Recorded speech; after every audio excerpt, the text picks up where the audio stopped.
In the name of Allah, the most compassionate, the most merciful. Allama Iqbal, Rahmatullah alayh, he, that the sort of poetry he used to do, and one of his verses.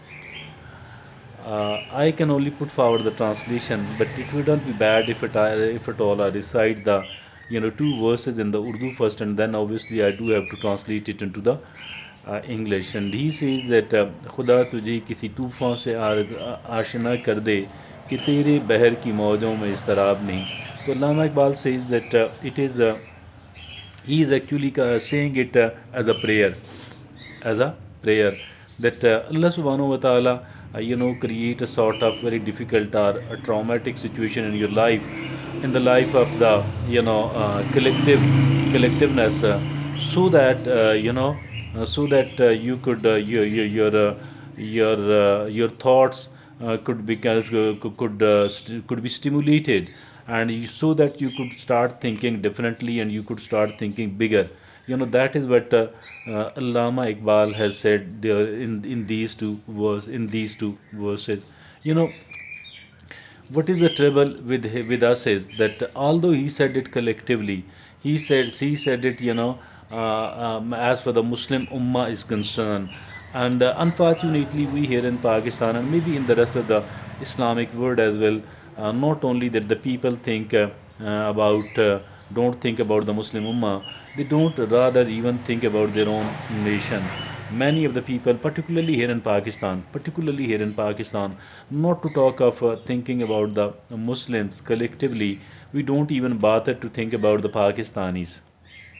And maybe this is the reason that we have been in trouble for the past 3 quarters of a century. We were enslaved first of all. Why? Because of these reasons, and we remained as the slave for quite a lot of time, and maybe for 90 years or whatsoever.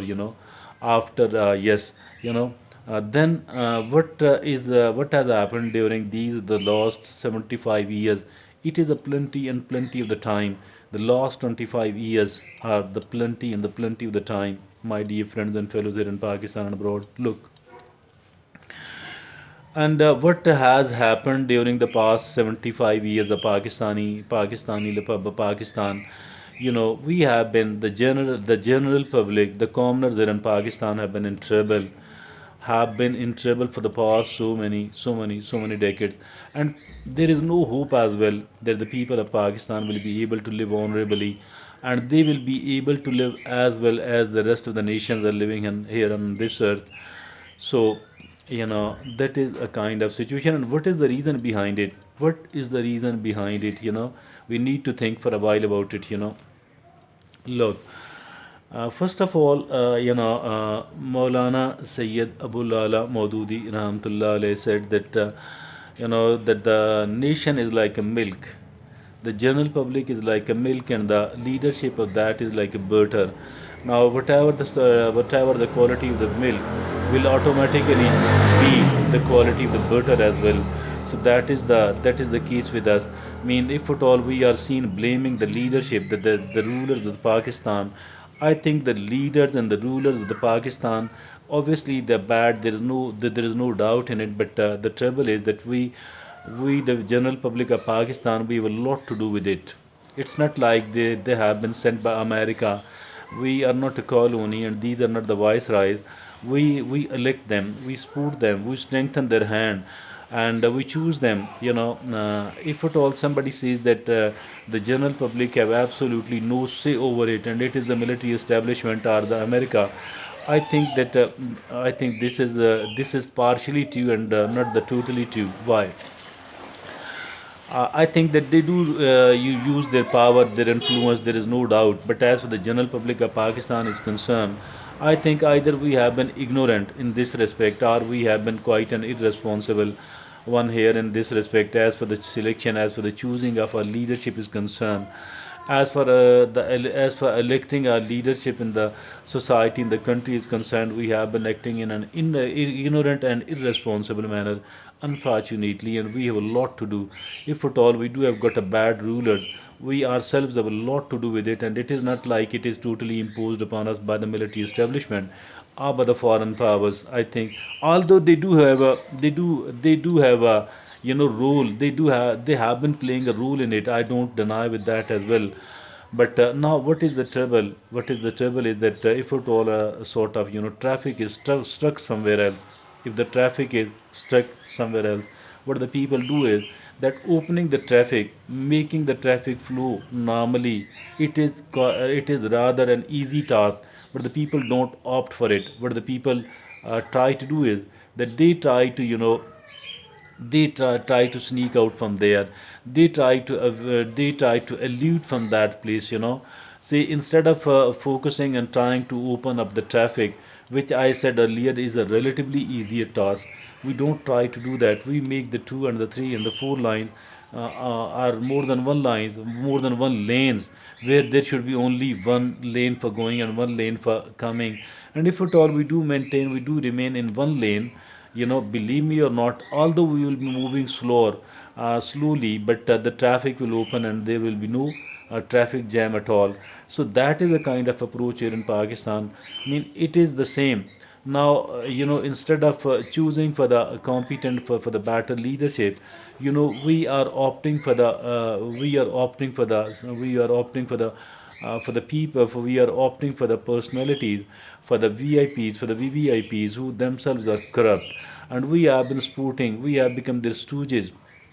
We have been supporting them, and we have been their toadies. We have become their toadies, and we have, because of our own personal benefits, we are of the view that if at all I support them, and they will, if at all I support them in their wrongdoing, and if at all I don't try to hold them accountable, so then what will happen is that they will support me. Their influence will be on my support, on my back, while if at all I will be in need of doing the bad thing, the corrupt thing, the irresponsible things, etc. If at all I shall be working for my own selfish purposes, and these people will be supporting me. Why? Because I have been supporting them in their own selfish purposes. This is the case here unfortunately here in Pakistan, and that is why that we have been dominated, we have been ruled by the corrupt and by the incompetent people, by the corrupt and by the incompetent politicians. We have been ruled. Why? Because of the ignorant and the irresponsible attitude of our general public. The general public have a lot to do. And now I remember that when Sayyidina Abu Bakr as-Siddiq Razillahu Ta'ala anhu was going to be, how was he, and what did he do during a situation like this one? I mean, after the demise of, Prophet Muhammad, peace be upon him, and now the Muslims were in need of, a new caliph, and they have elected a new caliph, Sayyidina Abu Bakr as-Siddiq. And the next morning, Sayyidina Abu Bakr was going to his work, when he was stopped, interrupted by Sayyidina Umar bin al-Khattab. Oh, Abu Bakr, where are you going? He said that I am, going for my work and to earn some money. Then replied, Sayyidina Abu Bakr, Sayyidina Umar, that if at all you are going to work, who will be responsible for the collective affairs of the Muslims? Ask Sayyidina Abu Bakr what to do. Okay, come and we will do something for your for the money you are in need of. You know then the shura, or the more prominent personalities sat together to decide that what should be done in this case. That now the caliph cannot work, because obviously you do have to take care of the public, and how to do the thing. And Sayyidina Abu Bakr, Sayyidina Umar said that okay, we need to allocate some money from Baitul Mall on a regular basis, as a wazifa, as a scholarship, as a wages, or whatever you call it. Then Sayyidina Abu Bakr was asked that how much of the money do you need. He replied that the wages of a laborer here in Medina, whatever a laborer takes, as a wages for his work, it would be enough, is what I want from you. And he was asked again that would it suffice. He replied that if it couldn't, then we will raise the wages of the laborers. That is how a kind of scholarship was decided, a kind of wazifa, a kind of wages of Amir al Mominin were decided. And why we can't do it in Pakistan? Yes, of course we can do. If all the politicians and all the political parties are corrupt, maybe almost all,